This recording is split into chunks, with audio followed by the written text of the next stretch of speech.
नमस्कार student, dear student, आज के लेक्चर में हम क्लास 8 से एक्सरसाइज 12.2 को डिस्कस करेंगे। तो चलिए स्टूडेंट लेते हैं एक्सरसाइज का फर्स्ट क्वेश्चन। फर्स्ट क्वेश्चन में दिया है a line L is parallel to M and a transversal P intersects them at x, y respectively। आपको क्वेश्चन में क्या बोल रहा है कि एक लाइन L है जो M के पैरेलल है। तो पहले इसको हम ड्रॉ कर लेते हैं। मान लेते हैं ये आपकी लाइन L है और ये आपकी लाइन M है। ये दोनों लाइंस आपकी पैरेलल है और इन लाइंस को एक ट्रांसवर्सल P है जो इंटरसेक्ट करता है x और y पॉइंट पर। तो मान लेते हैं ये आपका ट्रांसवर्सल हो गया P जो लाइन L को x पॉइंट पे कट करता है और लाइन M को y पॉइंट पे कट करता है। ठीक है, फिर आगे क्या बोला है, bisectors of interior angles eight x and y intersect at p and q। अब आपको क्या बोल रहे हैं कि जो एंगल x है इसके इंटीरियर एंगल्स का बाइसेक्टर्स और आपका एंगल y है इसके इंटीरियर एंगल्स का बाइसेक्टर्स p और q पॉइंट पर कट करते हैं। देखो क्या बोलना चाह रहे हैं, देखो x के इंटीरियर एंगल्स कौन कौन से होंगे, एक तो ये वाला होगा और एक ये। ऐसे ही y के इंटीरियर एंगल्स कौन से होंगे, एक तो ये और एक ये। इन दोनों x और y के इंटीरियर एंगल्स के बाइसेक्टर्स, चलो बाइसेक्टर्स लेते हैं। y का बाइसेक्टर आपका ये है, ठीक है। ऐसे x का बाइसेक्टर इस तरीके से लेते हैं और इस साइड से देखो ये आपका x का बाइसेक्टर और ये आपका y का बाइसेक्टर। जो P, इसको मैं P ले लेता हूं और Q पॉइंट पर कट करते हैं। इस तरीके से आपको क्वेश्चन में बोल रहा है। क्लियर? फिर आगे क्या बोलता है, इज PXQY ए रेक्टेंगल। क्या PXQY एक रेक्टेंगल है? गिव रीजन, तो आपको रीजन देना है। ठीक है, तो चलिए इसको सोल्व करते हैं। सबसे पहले मैं लाइन L पे दो पॉइंट लेता हूं। देखो इस साइड तो ये पॉइंट ले लेता हूं मैं A और इस साइड ले लेता हूं ये B। ऐसे लाइन N पे दो पॉइंट लेते हैं, ये पॉइंट ले लेता हूं C और इस साइड ले लेता हूं D। अब क्वेश्चन को सोल्व करते हैं। देखो क्वेश्चन में गिवन है लाइन L और M पैरेलल है, तो given line L is parallel to M। जब दो लाइन पैरेलल्स होती ना तो उनके अल्टरनेट एंगल्स इक्वल होते हैं। दैट मींस एंगल AXY ये कंप्लीट एंगल और एंगल XYD ये कंप्लीट एंगल इक्वल होंगे। तो angle AXY is equal to angle XYD। ठीक है, ये दोनों एंगल आपके इक्वल होंगे। रीजन में लिख दो सिंस अल्टरनेट एंगल्स। ओके, अब देखो आगे मैं क्या करता हूं, इन एंगल्स का मैं हाफ कर देता हूं। ठीक है ना, इस एंगल का हाफ कर दो। Angle AXY divided by 2, half करने के लिए 2 का डिवाइड देते हैं, is equal to angle XYD upon 2। ठीक है, अब देखो इस एंगल का हाफ मैं ये वाला एंगल लेता हूं। ये देखो ये दोनों एंगल इक्वल ही हैं लेकिन मैं अंदर वाला एंगल ले रहा हूं और इसको मैं एंगल 1 नाम दे देता हूं। ठीक है, ऐसे ही एंगल XYD का हाफ ये ले रहा हूं, इसको मैं एंगल 2 नाम दे देता हूं। तो इस एंगल का हाफ, ये जो मैंने नीचे लिख रखा है, ये मैं 1 ले रहा हूं, तो ये हो गया एंगल 1 और इसका हाफ, इस वाले एंगल का हाफ मैं एंगल 2 ले रहा हूं, तो ये एंगल 2 हो गया। ठीक है ना, तो एंगल 1 और 2 आपके इक्वल आ गए।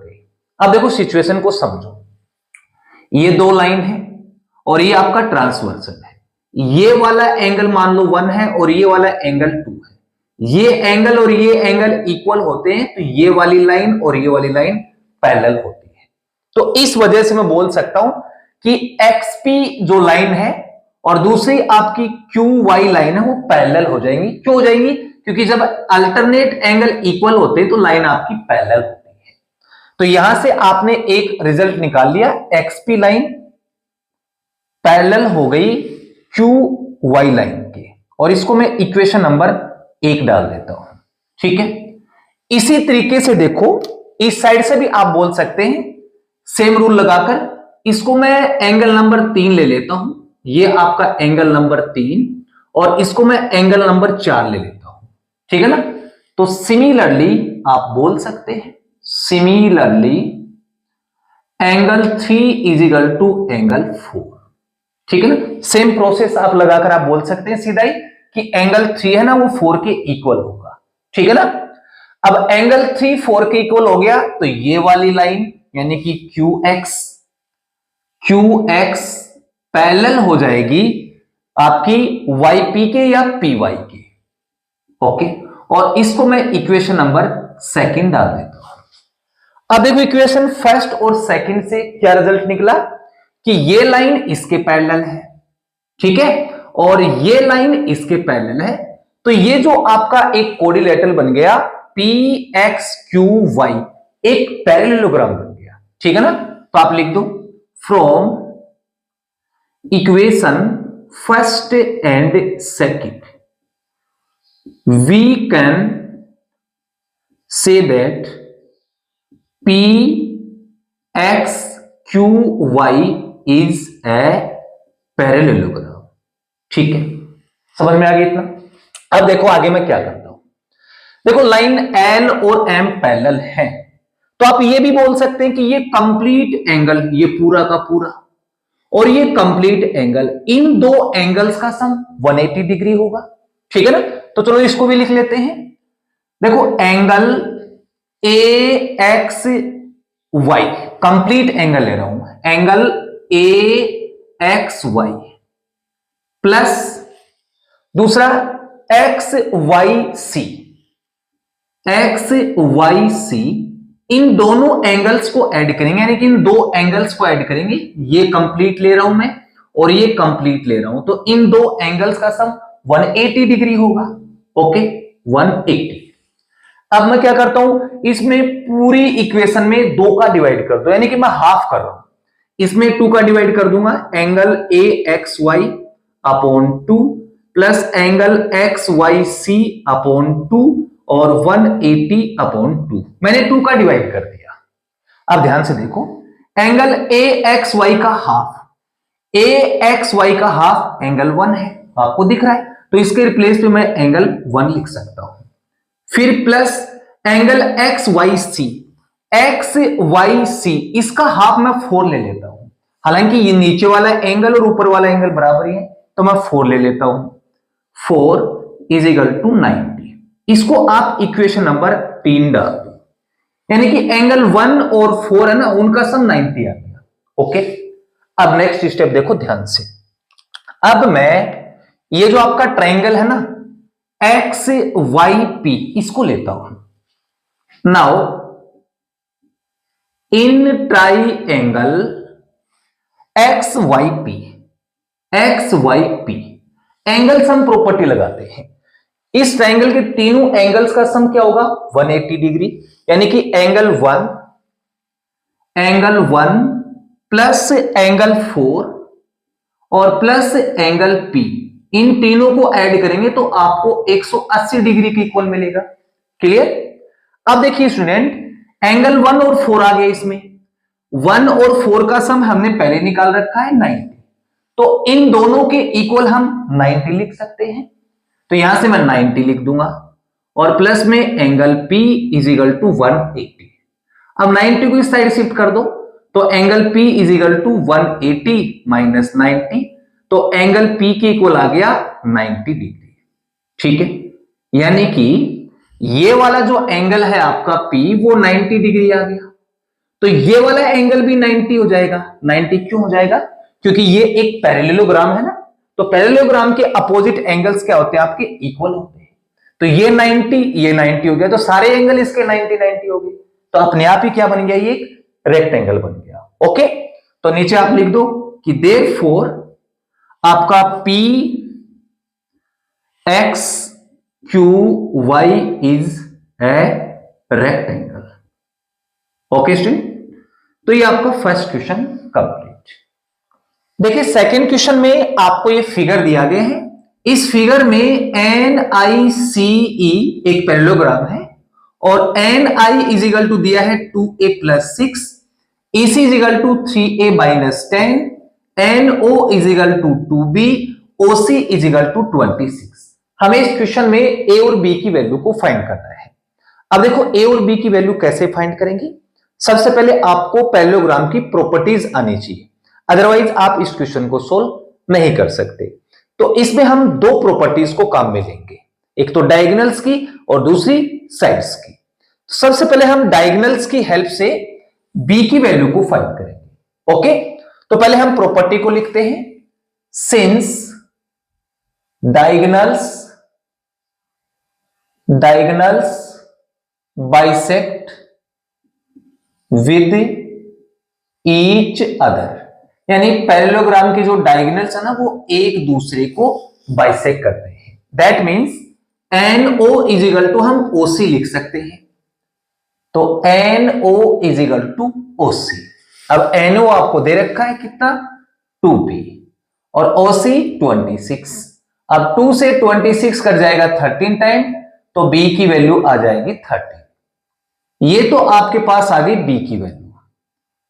अब हमें A की वैल्यू भी फाइंड करनी है, तो A की वैल्यू देखो कैसे फाइंड करेंगे। आपको ये दो साइड दी गई है अपोजिट, तो आपको पता है कि पैरेललोग्राम की अपोजिट साइड्स क्या होती हैं, इक्वल होती है। तो इस बात को भी आप लिख लो, since opposite sides are equal, okay, that means NI is equal to EC। अब NI कितना है, 2A प्लस 6, EC कितना है, 3A माइनस 10।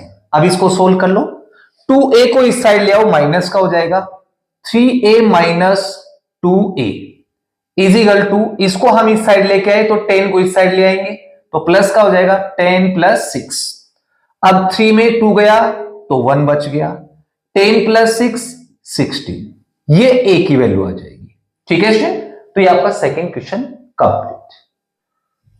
क्वेश्चन नंबर 3 में आपको दिया है, a mirror is in the shape of a quadrilateral with one diagonal longer than the other diagonal. आपको क्वेश्चन में क्या बोल रहे हैं कि एक मिरर क्वाड्रिलेटरल की शेप में है और इसका एक डायगोनल दूसरे डायगोनल से बड़ा है। इज इट ए रेक्टेंगल, क्या ये एक रेक्टेंगल है, वाई और वाई नोट। तो देखिए स्टूडेंट, ये एक रेक्टेंगल नहीं हो सकता। कारण क्या है कि रेक्टेंगल के जो डायगोनल्स है ना वो आपके इक्वल होते हैं, जबकि क्वेश्चन में डायगोनल अनइक्वल दिए गए हैं। तो ये स्टेटमेंट आपको आंसर में लिख देना है, इट्स नॉट ए रेक्टेंगल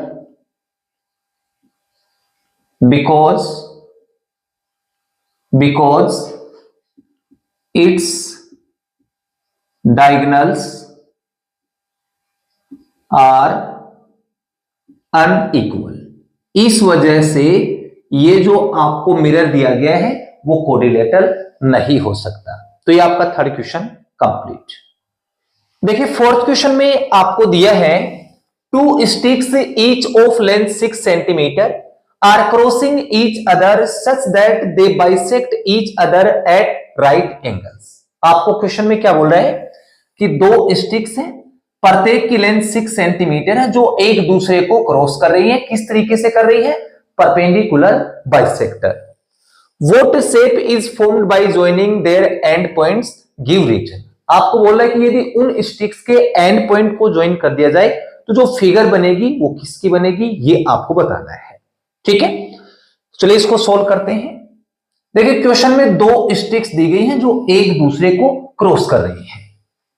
तो देखो इस टाइप से आपको सिचुएशन दी गई है, ये आपके सामने दो स्टिक्स हैं जो एक दूसरे को क्रॉस कर रही है। किस तरीके से क्रॉस कर रही है, परपेंडिकुलर बाइसेक्टर, यानी कि 90 डिग्री का एंगल बनाती हुई क्रॉस कर रही है। अब मैं इन दोनों स्टिक्स के एंड पॉइंट्स को ज्वाइन करता हूं, तो इस तरीके से आप इनके एंड पॉइंट को ज्वाइन करेंगे। ठीक है, अब ये जो आपके सामने फिगर आ रही है वो किस चीज की फिगर है ये आपको बताना है। चलो नेमिंग भी कर देते हैं, A B C and D, यानी कि ए बी सी डी ये एक कोरिलेटरल है। कौन सा कोरिलेटरल है ये आपको बताना है। ओके, तो चलो इसको सोल्व करते हैं। सबसे पहली चीज, ये जो आपको कोरिलेटरल दिया गया है इसमें AC और BD दोनों इक्वल है। क्यों इक्वल है? क्योंकि दोनों की लेंथ 6 सेंटीमीटर आपको दी गई है। तो इस बात को लिख लेते हैं कि डायगोनल्स आर इक्वल। ठीक है, डायगोनल इक्वल है। दूसरी चीज, दोनों एक दूसरे को 90 डिग्री पे बाइसेक्ट कर रहे हैं, ये दूसरी चीज आपको दी गई है। तो दूसरा पॉइंट लिखेंगे, डायगोनल्स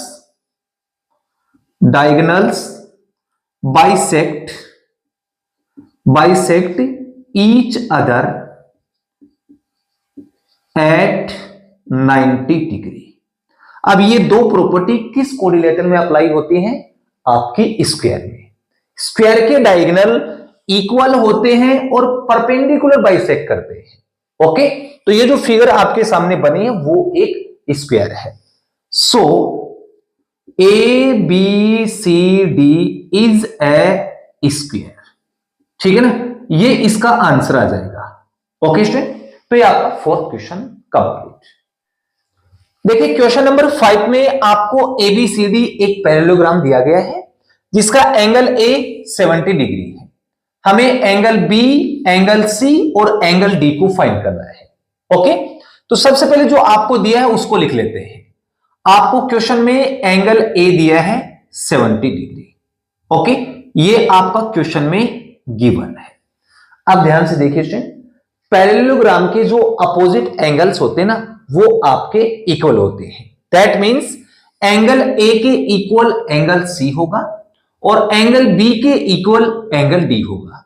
तो आपका एंगल C तो डायरेक्ट आ गया। क्यों आ गया? क्योंकि A के इक्वल ही है, तो C की वैल्यू भी क्या आ जाएगी? 70 डिग्री। तो angle A is equal to angle C is equal to 70 degree. Reason क्या देंगे? Since opposite angles of parallelogram are equal। ठीक है, तो एंगल C आ गया आपका 70 डिग्री। अब मैं एंगल D को फाइंड करता हूं या फिर एंगल B को निकाल लो, एक ही बात है। मैं D को निकाल लेता हूं। D को कैसे निकालेंगे? हमें पता है कि पैरेललोग्राम के जो एडजेसेंट एंगल्स होते हैं ना वो आपके सप्लीमेंट्री होते हैं। दैट मींस इन दो एंगल्स का सम 180 डिग्री होता है। तो angle A plus angle D is equal to 180। Reason क्या देंगे? सिंस एडजेसेंट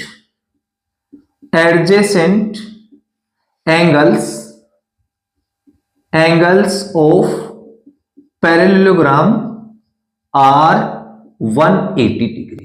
ओके, और एंगल A आपका 70 डिग्री है, तो A के रिप्लेस पे लिख दो 70 degree plus angle D is equal to 180। हमें D फाइंड करना है तो 70 को इस साइड शिफ्ट कर दो, तो angle D is equal to 180 minus 70 degree. तो एंगल D के इक्वल आ जाएगा 110 डिग्री। और एंगल D के इक्वल एंगल B है, क्योंकि पैरेललोग्राम के अपोजिट एंगल्स इक्वल होते हैं। तो इज इक्वल टू एंगल आपका B। तो एंगल C आ गया 70 डिग्री, एंगल D आ गया 110 डिग्री और B भी आ गया 110 डिग्री। तो ये आपका fifth question complete. Question number 6 में आपको ये फिगर दिया गया है। इस फिगर में PQRS एक पैरेललोग्राम है। हमें A और B की वैल्यू को फाइंड करना है। ठीक है, अब देखो इस पैरेललोग्राम में एंगल P दे रखा है 110 और एंगल RSQ ये दिया गया है 35। ठीक है, सबसे पहले हम A की वैल्यू को फाइंड करेंगे। A की वैल्यू कैसे फाइंड करेंगे? हमें पता है कि पैरेललोग्राम के अपोजिट एंगल्स इक्वल होते हैं, तो इसका मतलब एंगल P और एंगल R दोनों क्या है? इक्वल। तो A की वैल्यू डायरेक्ट आ जाएगी 110। तो angle P is equal to A। Reason क्या देंगे? Since opposite angles of parallelogram are equal, ठीक है, और एंगल पी कितना है 110, तो therefore A is equal to आ जाएगा 110 डिग्री। ये आपके पास ए की वैल्यू आ गई। क्लियर है? अब हम बी की वैल्यू को फाइंड करेंगे। बी की वैल्यू कैसे फाइंड करेंगे?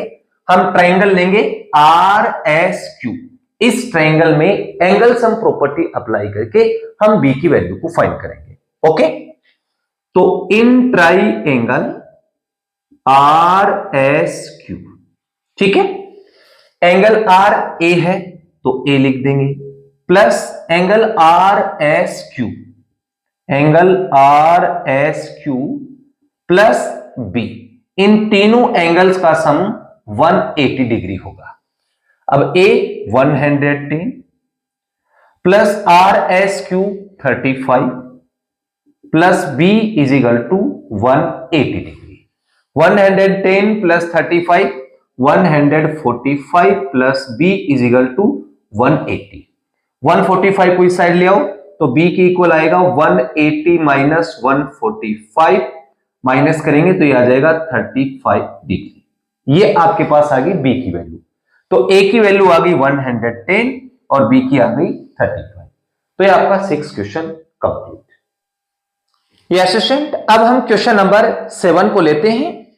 7 में आपको दिया है ए रेक्टेंगल गेट, तो पहले हम इसको बना लेते हैं। मान लेते हैं ये हमारे पास रेक्टेंगल है,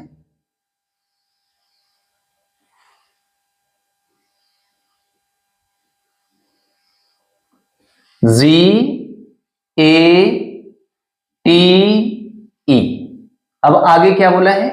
G T and A E intersect each other at the point O, यानी कि इसके जो डायगोनल्स हैं, एक तो जी टी और दूसरा ए ई। तो ये तो हो गया इसका डायगोनल जी टी और ये डायगोनल हो गया इसका ए ई। दोनों डायगोनल्स ओ पॉइंट पर इंटरसेक्ट करते हैं, ठीक है। फिर आगे क्या बोला है? Angle E A T is equal to 35। Angle E A T ये आपको दे रखा है 35 डिग्री, ठीक है। फिर फाइंड क्या करना है? Find angle A E T.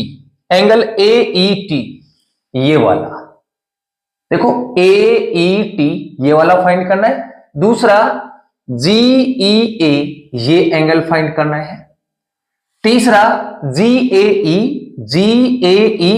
ये फाइंड करना है। ये 3 एंगल्स को हमें फाइंड करना है। ओके, तो देखो सबसे पहले मैं इस एंगल को फाइंड करूंगा। इस एंगल को फाइंड करना बिल्कुल ही इजी है। इजी कैसे है? देखो ये एक रेक्टेंगल है और रेक्टेंगल के ईच एंगल्स क्या होते हैं? 90 डिग्री। तो ये कंप्लीट एंगल है आपका ए वाला, ये कितने डिग्री का होगा आपका? 90 डिग्री का होगा। ओके, तो एंगल, इस कंप्लीट एंगल को नाम दे रहा हूं मैं G A T. Angle G A T is equal to है 90 डिग्री।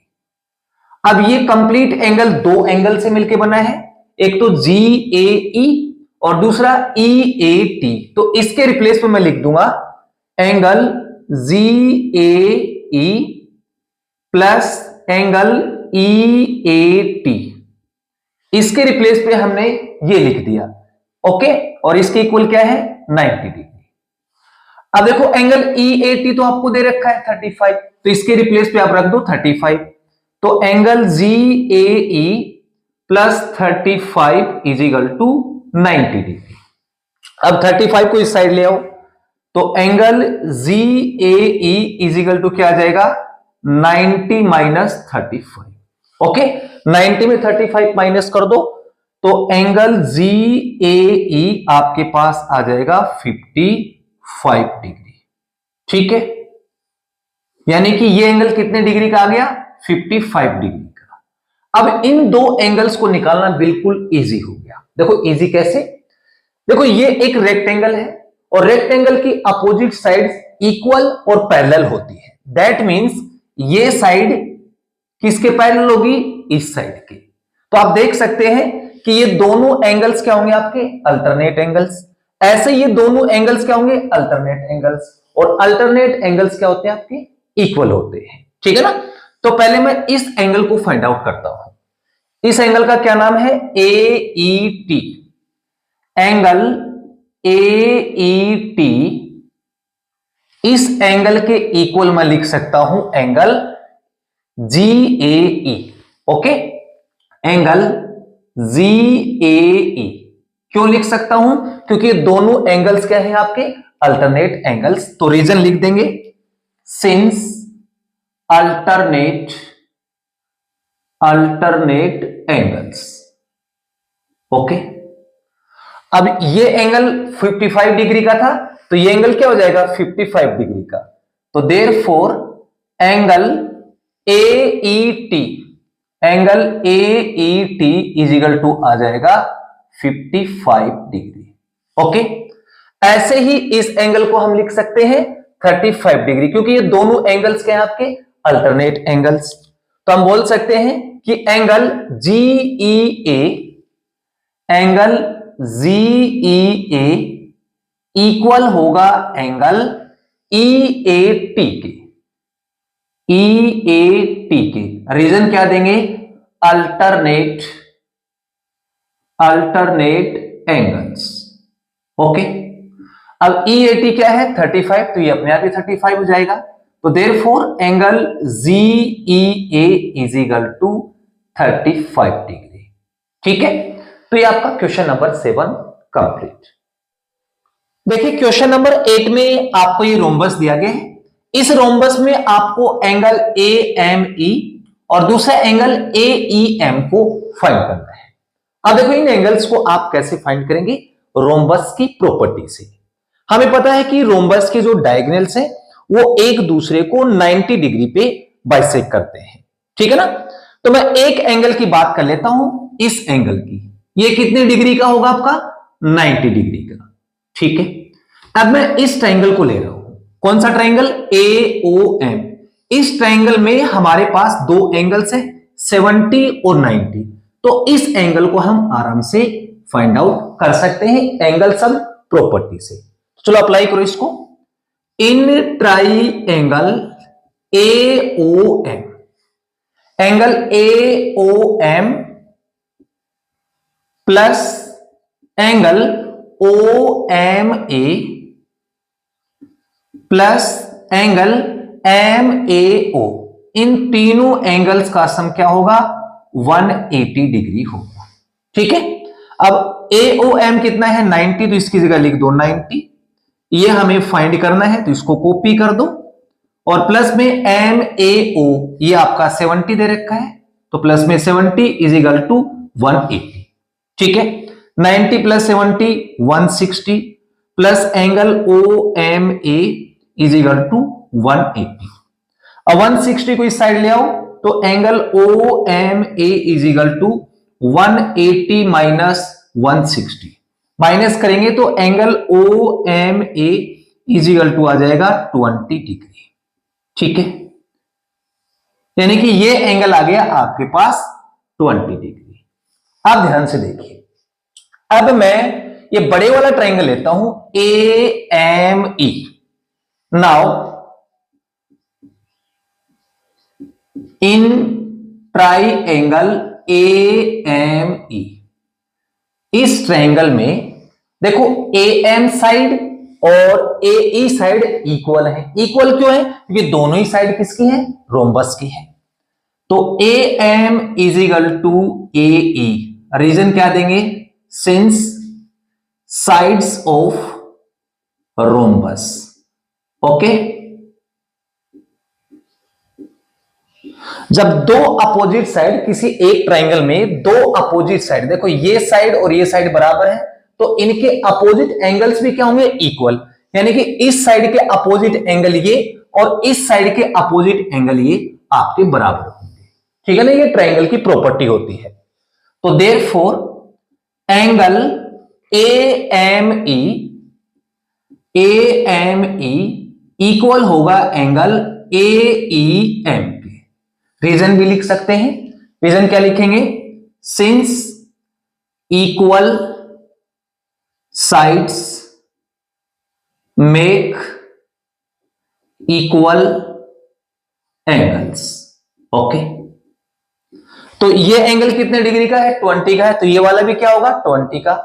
तो therefore angle A M E is equal to angle A E M is equal to 20 degree. ठीक है स्टूडेंट, ये इसका आंसर आ जाएगा। तो डियर स्टूडेंट, आज की वीडियो में इतना ही, मिलते हैं नेक्स्ट वीडियो में, तब तक के लिए बाय बाय।